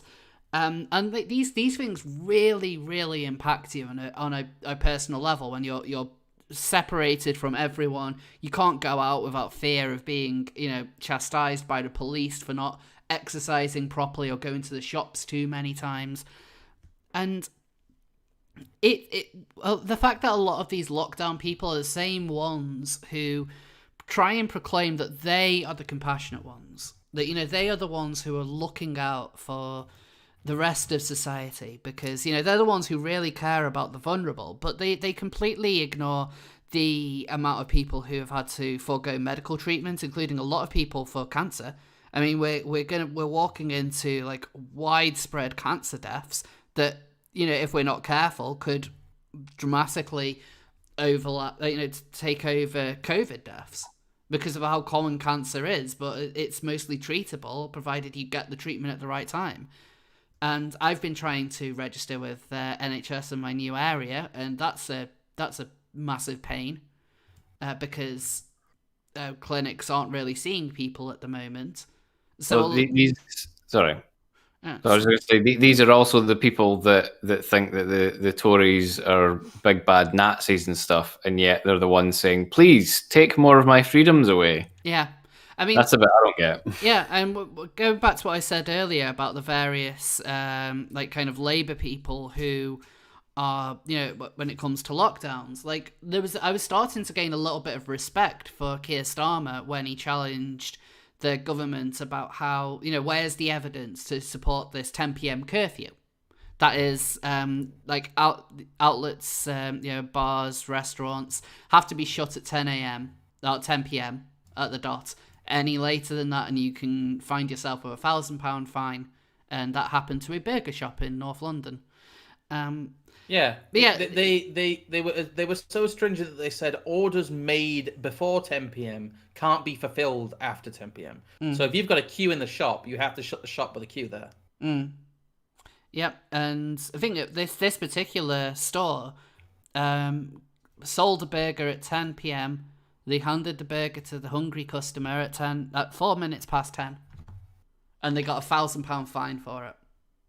And even in Liverpool today, there was a gym which received a £1,000 fine for being open. A lot of gym owners in Liverpool are speaking out against the lockdowns there, and this guy is just, they had like about 6 or 7 like fully kitted up police officers coming to they sent unarmed police to a gym. Yes. Yeah, and that seems to be fine. Like, again, these are the same police. Like, okay, maybe not so much like it's a different police force, but this is still police in the UK. Like, they found the time to investigate Darren Grimes and David Starkey for a podcast months ago. But they won't invest. When it comes to violent crime, they're not really there. But then again, when someone's operating a gym, you got to really show your force there. But kind of going back to what my point is, a lot of people's positions on lockdown, especially of the Labour Party, they're very confusing because it's entirely done on political lines. So, like, Starmer was questioning the 10 p.m. curfew, but now he doesn't really kind of request any evidence of anything except for Sage say so. Like that's kind of his line now. So now Sage, so now it's come out that Sage recommends a 2-week lockdown. That's what he's calling for. And you have these various Labour mayors who are against lockdowns in their own area, but they support a nationwide lockdown. It seems to be, well, we don't support this lockdown because the Tories called for it, but we will support this lockdown because Labour called for it. When they're the same thing. And they're exactly the same thing. Sorry about all the Britishness here, Deb, but I would ask, I don't know, how is Canada doing with all this? Well, I will say straight up. I'll say straight up that I have no clue, and for 2 reasons. One is that, I've already had coronavirus, so I kind of consider it done. And 2, even if I hadn't, I'm not following any lockdown protocol anyway. I'm just doing things as I normally do them. And I've been bothered a few times in shops, but I don't care. I just walk away. Like I go out to the same places that I've always gone out to in the same ways, and nothing's changed. Now I'm also lucky though. Yeah, I'm lucky because I'm living in a place that has basically no coronavirus. Like, okay, hold on. Let me rephrase, because there's cases here, but the cases at this point are coming out of nowhere. It's like, oh, I suddenly have coronavirus. Why? I don't know. Did you go anywhere? Yeah, I went all over town. But like basically, there's no way to trace coronavirus anymore in this place. Like, we're finding it on. We're finding like samples of the virus on like frozen food in the grocery store. Like it's now endemic. Coronavirus is not going anywhere. We cannot pretend like we can control this at this point. It's like trying to control a seasonal flu. It's just gonna stay with us, and that's how it is. And I'm behaving that way. There's been a lot of talk, though. The one thing I have kept an eye on in Canada, have you been looking at all this UBI talk? I don't think it'll happen, frankly, because before the virus, there was an attempt at UBI, and then the Conservative government here in Ontario got basically stopped the test because, well, one, they're Conservatives and they're not going to go down that route, but also because it wasn't showing any promise. So I don't think that the UBI thing's happening here. However, that being said, in much the same way as it sounds like is going on in the UK, Doug Ford, our premier, he's done an okay job at doing what government can do during this kind of situation. but he's talking about a second lockdown, like everyone's talking about a second lockdown, and it's like, shut the fuck up. Simple as that. I didn't even listen to the first lockdown. I'm not going to listen to the second one. Maybe I just sound like stubborn, but I don't care. You know. Well, there's another angle to this that I wanted to bring up that was actually brought to my attention today. They canceled Thanksgiving. Apparently, the government said no one can celebrate Thanksgiving, but everyone still did. Like, no one's listening to the lockdowns here anymore. I think that is like a big takeaway, is that people are like, because there's not so much government force behind it. It's like government recommendation. Nobody's listening anymore. Everyone's acting like I was 6 months ago. They're just doing whatever the fuck they want. And you have people on the left here who are losing their goddamn minds about it, but the average person just does not care. Sorry, Scump. I was going to say, there was one more aspect to the coronavirus stuff that was brought to my attention today, which is Forbes 2 days ago deleted an article from 2010 that they put out, but it's still available, obviously, on Web Archive. And it's entitled, rather spicily, "Why the World Health Organization Faked a Pandemic." So you can kind of see why they removed it. Can you link that somewhere, Scrub? Yeah, so you can take a look at it. Yes. I already did. Did you? But I will relink it. Yes, it's a bit further up if you scroll. There's a picture of a pig there. Oh, it's that one. Ah. Yes, it is. There we go. Why the WHO faked a pandemic? If you go to Forbes' website now with the non-archive link, you'll get an error. But this page was up as recently as 2 days ago. But this is a reference to the 2010 swine flu scare, which is kind of a repeat of the bird flu scare. And there's a huge amount of parallels here between their attempted response and what's happened now. What happened is they declared a pandemic very, very early on. They started talking about lockdowns, but they also, very interestingly, and it's amazing the difference between Forbes 10 years ago and Forbes now, because there's a paragraph here which sounds like it would be from someone like the Federalist now. To quote Forbes. But there's more than bureaucratic self-interest at work here. Bizarrely enough, the World Health Organization has also exploited this phony pandemic to push a hard left agenda. In a September speech, the World Health Organization Director General Chan said ministers of health should take advantage of the devastating impact swine flu will have on poorer nations to get the message out that changes in the function of the global economy are needed to redistribute wealth on the basis of values like community, solidarity, equity, and social justice. And that's all the way from like 2010. Like I said, it's a lot of people say, oh, you know, this being a planned response is a conspiracy. It's not a conspiracy theory. They've had these canned responses with political agendas for decades. This is essentially what the World Health Organization does to justify its existence. A lot of the reason they were accused, I mean, they were looked into this by the Parliamentary Assembly of the Council of Europe. They were looked into this by a whole lot of people who said that they had essentially faked a pandemic and tried to use it to bolster their own position. That was the aggregate opinion. In their defense, Scrump, there was like 63 million people infected by swine flu. I mean, there was, but the argument here was that they had massively overstated the deadliness of the disease. How familiar does that sound? Yeah, it sounds pretty familiar. Basically, the thing is, the consensus back then was this was basically just like a bad seasonal flu. Well, that is what coronavirus is. It is, and again, it's... Guess what? Bad seasonal flus kill fucking old people. Again, I will keep stating it. Average age of COVID death, 82 in both the US and the UK. Beyond life expectancy. This is ridiculous, the response. Dude. I've been compiling various like medical sources for my return, because once I get monetization back, I'm releasing a giant COVID video. And one of the sources I have is the listing of flu deaths. No, not deaths, sorry. Flu cases in Ontario. So basically, if you have a flu that's bad enough that you go to the doctor, it's recorded, okay? And usually it's around 10,000 in Ontario. Guess how many actual flu cases were recorded last spring? Just guess how many? 6,000? 2.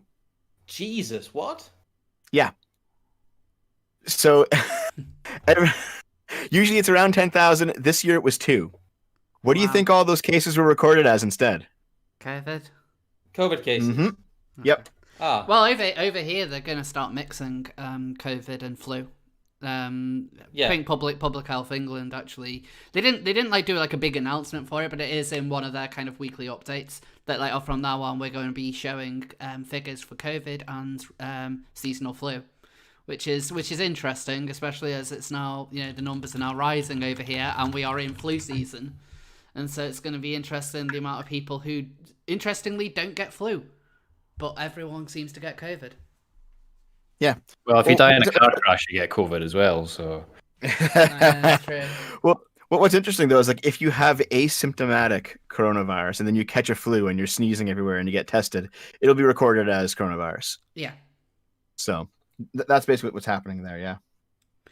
So does anyone have anything else that they want to add to COVID lockdowns?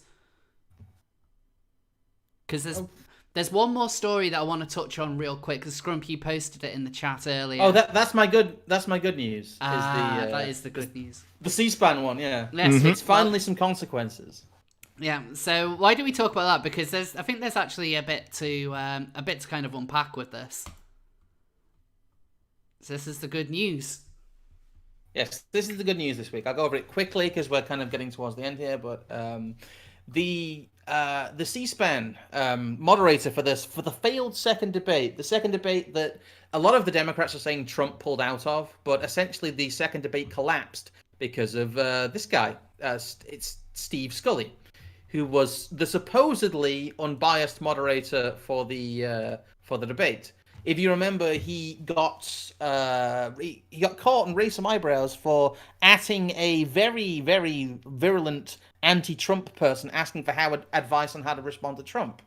They also outed a lot of his past tweets and comments about the fact that he hated Trump, and he was supposed to moderate this debate. I think he had photos with Biden as well. He did. He was actually a former Biden intern. Former Democratic intern. I don't know if it was actually under Biden. But it's turned out now, his main excuse was that his account was hacked. Very specifically, for a very specific thing. But he's now admitted that he lied about his Twitter being hacked, and C-SPAN has suspended him indefinitely. So, it seems that Trump was vindicated yet again. with all of this. But yeah, there's lots to unpack here if you want to go over the wider story there, Rose. Yeah, so this was kind of weird because it was around this time that they were trying to do the debate virtually as well. Like they wanted, because this was the debate that they wanted to do entirely, like, you know, this virtual thing where like Trump had already said that he wasn't willing to do it. And so it did kind of look like the reason why it didn't go ahead was simply because of them wanting to change it to a digital format. So I'm wondering how much these two things intersect with each other. Like the blatant bias of the supposed moderator and this move to a digital setting. Like the whole move to a digital setting felt like a setup for Trump anyway. Because if he goes ahead with it, then you just know that Biden's going to have teleprompter. He's going to have people there to, you know, kind of curate his own answers for him. It's completely different to standing up on a stage right in front of your opponent. Sorry, I have some breaking news. The Team Trump account has now been locked. Again? What did they do this time? Apparently it's about the Biden story. Again? Yep. Jesus Christ, they got locked for that. Like, they got locked for that yesterday. I think they were one of the first ones. They've got locked for it again, apparently. Oh, my God. God damn it. Like, it's... Yeah.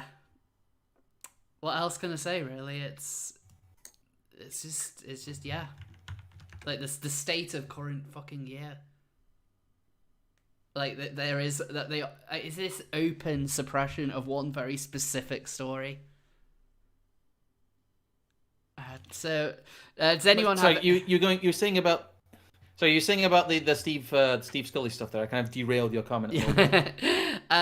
No, I was just wondering, like whether that the kind of the link between the bias of Scully and the setup for it being digital, and just what your thoughts on that could be. Yeah, I think Trump was right to demand it be an in-person debate. I think what they were doing is they were moving the goalpost unilaterally. They were bringing in an obviously biased moderator, and they were attempting to make a more friendly environment to Biden, because I think a lot of the behind-the-scenes metrics show that Biden lost the first debate, and they are very scared about him facing Trump again. I don't know. What do you think about this, Deb? Well, I decided to take a quick peek, and as it turns out, there is a list of people who have been vouching for Steve Scully. Oh yeah, a bunch of check marks and journalists, and and they're like, we shouldn't cancel this guy. This is bad cancel culture, guys. Like, even though he actually did something pretty seriously wrong, this is not like a Me Too moment. This is, you know what I mean. However, probably most tellingly is Frank Fahrenkopf, if you know who that is. He covered for Scully. He's the chair of the Commission for Presidential Debates. So I think the entire debate structure at this point is in question. Yes, it is. Especially because he's now had to admit that he lied. There's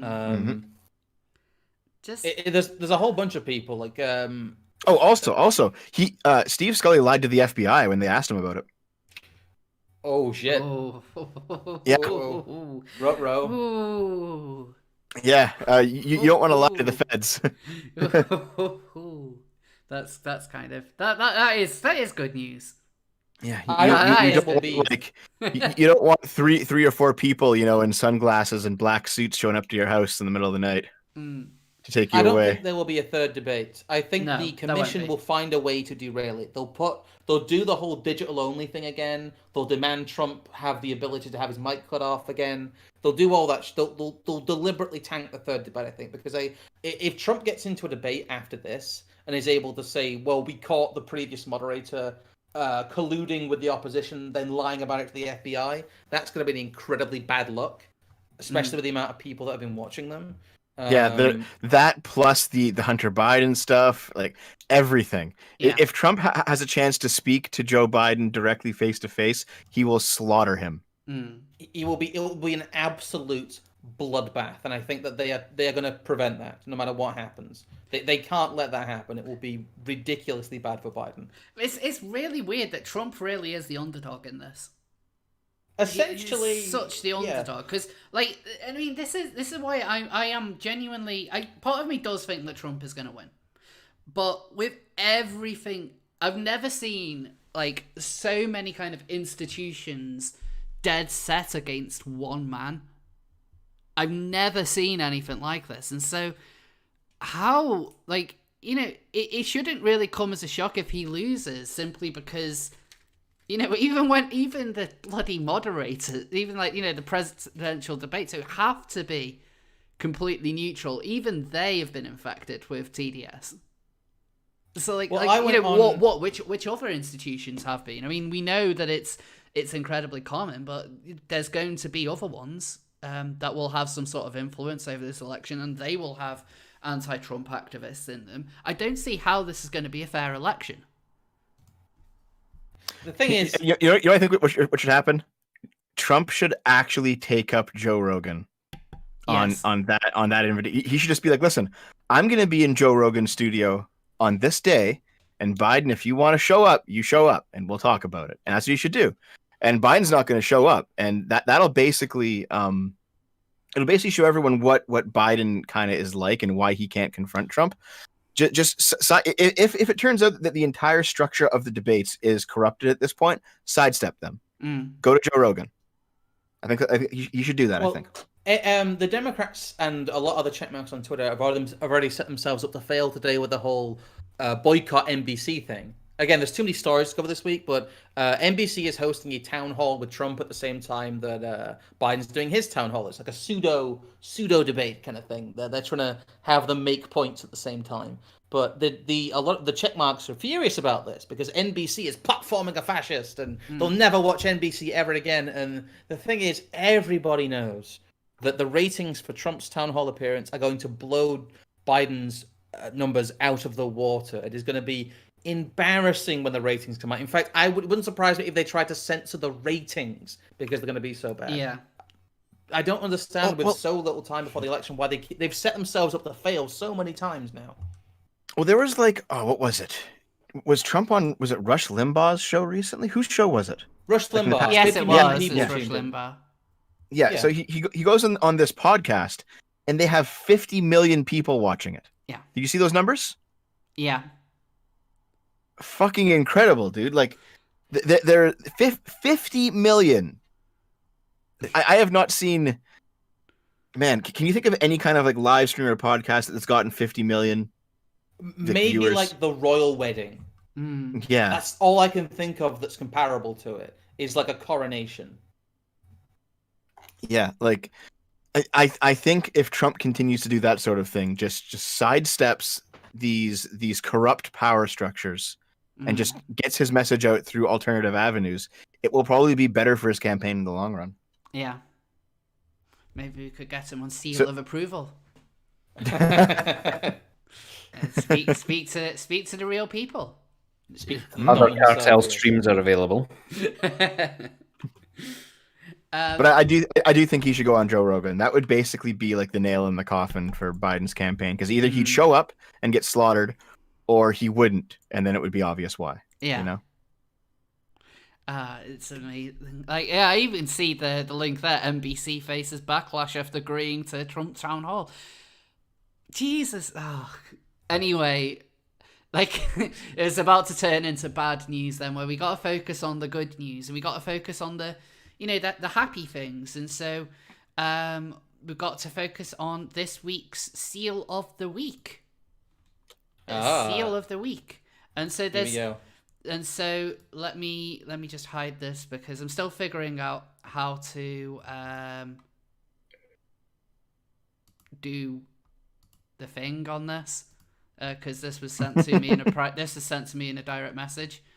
Starting to sound like Sargon here. So this is the Seal of the Week. Yes. While we're finding that, though, Mitch makes a good point that it would also make Spotify censor him, which would make it an even bigger Streisand effect, because it would make Spotify melt down as well. God, that'd be funny. I think you're right. He should definitely do that. He should just go on Joe Rogan, and because Biden won't show up, he should just flex on him for being a coward the whole time. That'd be hilarious. Oh, did you guys see this morning that Trump retweeted Styx? Yes, I did. Yeah. The spoon clank heard around the world, yes. That's excellent. Can we get some spoons and coffee cups in the chat, please? Unironically, Styx has become my favorite YouTuber. He's great. I've liked Styx for a long time. I've watched pretty much all of his videos, like as one of the first things I do in the morning for about a year now. So this is the Seals of the Week. So Tailed, why don't you tell us about these Seals of the Week? I was at Loch Fleet, which is up in the northeast of Scotland, and I just happened to be driving down this road, and I looked over to my left, and I just saw these things in the distance. And I thought, what are those things over there? It's a bit strange. And yeah, there was just a whole load of seals just chilling out on this little sandbank. So I immediately pulled over and took a picture and sent it to Rose. They are. So that's it. So now I think it's the time to vote on who you think gets this week's Seal of Approval. So there's a link to the straw poll in the description. So go and click on that and vote for who you think should win. And whilst we go over that, I've got some super chats to read out. So there's £10 from Charity Rivers. So thank you, love. Not only has Chippy Tits Anderson supported the restrictions for ages, that's the mayor of Liverpool. But Liverpool Echo, disgraceful excuse for a local paper, has parroted him, called us all selfish, and smeared all dissent for months. Doesn't surprise me that they would do that. I'd actually be interested in knowing what the likes of the Echo said about the big party that people had in the street before Liverpool went into Tier 3. Like, there was a video of loads of, I think there might have been like students or just general young people having this like giant street party just before like the lockdown measures were brought in. There were people angry about it on social media, but I just couldn't blame them for doing it. Like, you know, they're in a shit situation. Let them have fun. I think we might start seeing Liverpool pulling together, because Liverpool feels very hard done by. They feel like they're being punished for that. Yeah. Which I think they are. I think they are blatantly being punished for defying lockdown. Yes. We may end up with Liverpool becoming the first hotspot of anti-lockdown civil unrest if this continues. Wouldn't surprise me at all. Yiz the Eunuch with $2. At least no one has died of old age since March. that is pretty true. That is true. And Mitch with £2. Are you sniffing, son? Hunter Biden is. Banned. Just looking like a crack pipe, but god damn it. Like I said, they can't have a third debate because Trump will just make fun of Hunter Biden's crack pipe. He will go there. We know he will, and it will be glorious. But it will be denied us, and now I am sad. I think I'm going to have to do a parody song that's going to be Heaven is a Crack Pipe. And it's... Wicca heaven. Yeah. Yes. So let's see. So we'll give it another minute for the results. So let a few more votes come through. Heaven is a crack pipe. Repost it in chat as well if you can, because I find that a lot of people have a hard time. I don't know why they seem to have a hard time doing it, but yeah. Let me just quickly post it there. But that's I've not seen seals for a while. Last time I saw seals, actually I was in Scotland, but that was many years ago. I need to go to SeaWorld or something again. I'm still I tried to get to like this when I was back in North Wales. I tried to go to the I think it's called the Seaquarium, where they have a thing called Seal Cove, where they have lots of seals, but it was always sold out. It's people, which is good, because that means that people were going to see the seals, which is very important. So let's see if we got any more votes. Okay, great. Okay, so I lost by far. Oh, thanks for Despite spoiling bringing the image of seals. So, can I have a drum roll, Scrump? The winner is Dev, and his second win, but his first win actually being here. Wait, I won the one where I wasn't even present? Yes. Yeah. The people voted for you for the meme. You won by a landslide when you weren't here, dude. It wasn't even close. We were going back and forth there for a bit, I will say, but Thanks, everyone. So you got your seal of approval. you don't actually get anything. I'm gonna eat it. I'm gonna eat the seal. No. Not allowed. I'm allowed to. I'm 1/16th native. It's part of my cultural heritage. Fine, we'll give you a chocolate trophy, like a chocolate seal. You can eat that one, you fat bastard. Right. Gotta stay on that keto. So, Hey! Seal blubber is very keto.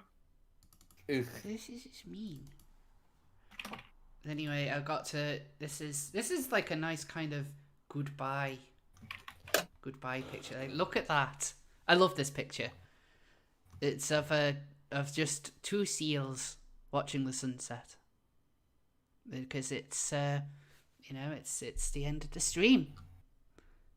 We've all had fun, I hope.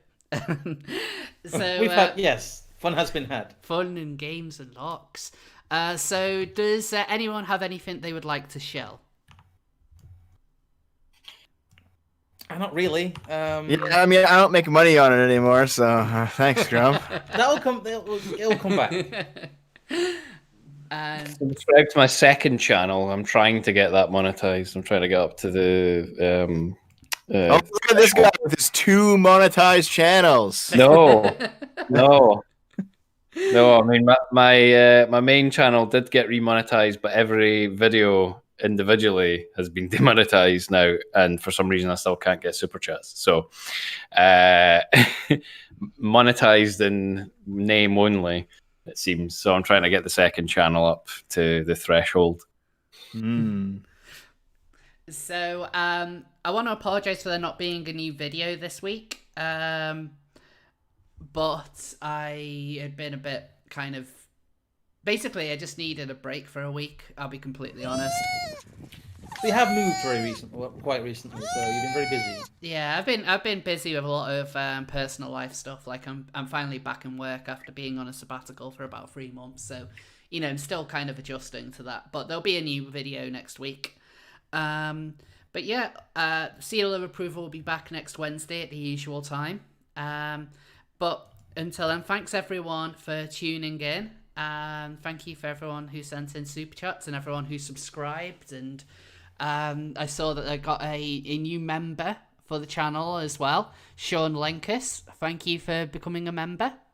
And thanks everyone, and we'll see you all next week.